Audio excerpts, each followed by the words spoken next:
നല്ല പാലപ്പത്തിൻ്റെയും ഇടിയപ്പത്തിൻ്റെയും ഒക്കെ കൂടെ കഴിക്കാൻ പറ്റുന്ന നാടൻ രീതിയിലുള്ള ഒരു ചിക്കൻ സ്റ്റൂവിൻ്റെ റെസിപ്പി നോക്കാം. വീഡിയോസൊക്കെ ഇഷ്ടമാവുകയാണെങ്കിൽ ഒന്ന് സപ്പോർട്ട് ചെയ്യണേ. അപ്പോൾ നമുക്ക് വേഗം തന്നെ റെസിപ്പിയിലോട്ട് പോവാം. ഒരു കടായിലോട്ട് നമുക്ക് ആവശ്യത്തിനുള്ള ഓയിലൊന്ന് ഒഴിച്ചു കൊടുക്കാം. ഇതിലോട്ട് സ്പൈസസ് ആയിട്ട് ഞാനിപ്പോൾ ഇവിടെ 2 ഗ്രാമ്പും 2 ചെറിയ കഷ്ണം പട്ടയും 1 സ്റ്റാർ അനൈസിൻ്റെ പീസും കൂടി ചേർത്തിട്ടുണ്ട്. നിങ്ങൾക്ക് ആവശ്യമുണ്ടെങ്കിൽ ഏലക്കയും കൂടി ചേർക്കാം. എനിക്ക് ഏലക്കയുടെ ടേസ്റ്റ് ഇഷ്ടമല്ലാത്തതുകൊണ്ടാണ് ഞാൻ ചേർക്കാത്തത്. ഇനി ഇതിലോട്ട് 2 മീഡിയം സൈസ് സവാള സ്ലൈസ് ചെയ്തതും 1 ചെറിയ കഷ്ണം ഇഞ്ചി ചതച്ചതും 3 അല്ലി വെളുത്തുള്ളി ചതച്ചതും എരിവിന് ആവശ്യത്തിന് 3 പച്ചമുളകും കുറച്ച് കറിവേപ്പിലയും ഈ സമയത്ത് നമുക്ക് കുറച്ച് ഉപ്പും കൂടി ചേർത്ത് കൊടുക്കാം. എന്നിട്ട് ഈ സവാള ഒന്ന് സോഫ്റ്റ് ആവുന്ന വരെ നന്നായിട്ടൊന്ന് വഴറ്റിയെടുക്കാം. സവാളയുടെ കളറ് മാറി ബ്രൗൺ കളറൊന്നും ആവേണ്ട ആവശ്യമൊന്നുമില്ല. ഒന്ന് സോഫ്റ്റായി കിട്ടിയാൽ മാത്രം മതി. ഇനി ഇതിലോട്ട് നമുക്ക് മീഡിയം സൈസിലുള്ള 2 ഉരുളക്കിഴങ്ങ് കട്ട് ചെയ്തതും 1 ചെറിയ ക്യാരറ്റ് കട്ട് ചെയ്തതും കൂടി ചേർത്ത് കൊടുക്കാം. ഇനി 1 മിനിറ്റ് നന്നായിട്ടൊന്ന് ഇളക്കി കൊടുക്കാം. ഇനി നമുക്കിതിലോട്ട് കഴുകി മാറ്റി വെച്ചേക്കുന്ന ചിക്കൻ ചേർത്ത് കൊടുക്കാം. ഞാനിപ്പോൾ ഇവിടെ 1/2 കിലോ ചിക്കൻ എടുത്തിട്ടുണ്ട്. അത് ചെറിയ പീസായിട്ടാണ് കട്ട് ചെയ്തേക്കുന്നത്. നമ്മൾ സ്റ്റൂവിന് ചേർക്കുമ്പോൾ എപ്പോഴും ചെറിയ പീസായിട്ട് എടുക്കുന്നതാണ് നല്ലത്. എന്നിട്ട് ഗ്യാസ് ഒരു ഹൈ ഫ്ലെയിമിലാക്കിയിട്ട് ഈ ചിക്കൻ്റെ കളറൊക്കെ മാറി ഒരു വൈറ്റ് കളർ ആവുന്നത് വരെ ഒന്ന് വഴറ്റിയെടുക്കാം.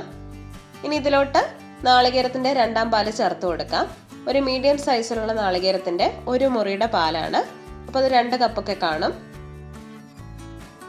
എന്നിട്ട് പാകത്തിനുള്ള ഉപ്പും കൂടി ചേർത്ത് കൊടുക്കാം. നമ്മൾ മുന്നേ ഉപ്പ് ചേർത്തത് കാരണം നോക്കിയിട്ട് വേണം ചേർക്കാൻ. ഇനി ഇതിലോട്ട് 1 ടീസ്പൂൺ കുരുമുളക് പൊടിച്ചതും കൂടി ചേർത്തിട്ട് ഒന്ന് മിക്സ് ചെയ്ത് കൊടുക്കാം.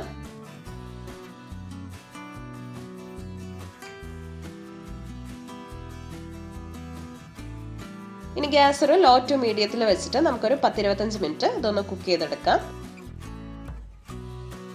ഇപ്പോൾ നമ്മുടെ ചിക്കനും പൊട്ടറ്റോ ഒക്കെ ഏകദേശം നന്നായിട്ട് തന്നെ വെന്ത് കിട്ടിയിട്ടുണ്ട്. ഇനി ഇതിലോട്ട് ഒരു 10 അണ്ടിപ്പരിപ്പ് ഒന്ന് സോക്ക് ചെയ്തതൊന്ന് അരച്ചിട്ട് ചേർത്ത് കൊടുക്കാം. ഇത് ചേർക്കുമ്പോഴേക്കും നമ്മുടെ ഗ്രേവിയൊക്കെ കുറച്ചൊന്ന് തിക്കായിട്ട് മാറും.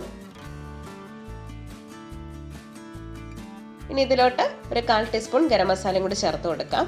നമ്മൾ മുന്നേ സ്പൈസസ് ഒക്കെ ചേർത്ത കാരണം ഗരം മസാലയുടെ ഫ്ലേവർ നോക്കിയിട്ട് വേണം ചേർത്ത് കൊടുക്കാൻ. ഇനി ഗ്യാസ് ഓഫ് ചെയ്തിട്ട് നമുക്കിതിലോട്ട് മാറ്റി വെച്ചേക്കുന്ന 1/2 കപ്പ് നല്ല കട്ടിയുള്ള 1ാം പാല് ചേർത്ത് കൊടുക്കാം.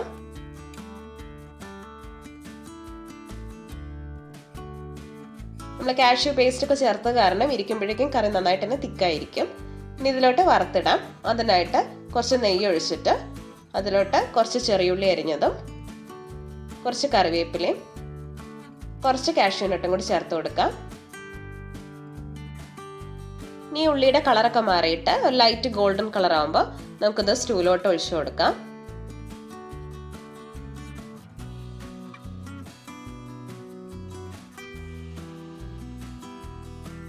അപ്പോൾ ഇത് ലാസ്റ്റ് നമ്മൾ വറുത്തൊഴിക്കണം നിർബന്ധമൊന്നുമില്ല. പിന്നെ വറുത്തൊഴിച്ച് കഴിഞ്ഞാൽ കുറച്ചുകൂടി ടേസ്റ്റ് ഉണ്ടാവും. അപ്പോൾ നമ്മുടെ നാടൻ രീതിയിലുള്ള കുറുകിയ ഗ്രേവിയോട് കൂടിയിട്ടുള്ള ചിക്കൻ സ്റ്റൂ റെഡി ആയിട്ടുണ്ട്. അപ്പോൾ ഇത് ഗീ റൈസിൻ്റെ കൂടെയൊക്കെ നല്ലൊരു പെർഫെക്റ്റ് കോമ്പിനേഷൻ തന്നെയാണ്.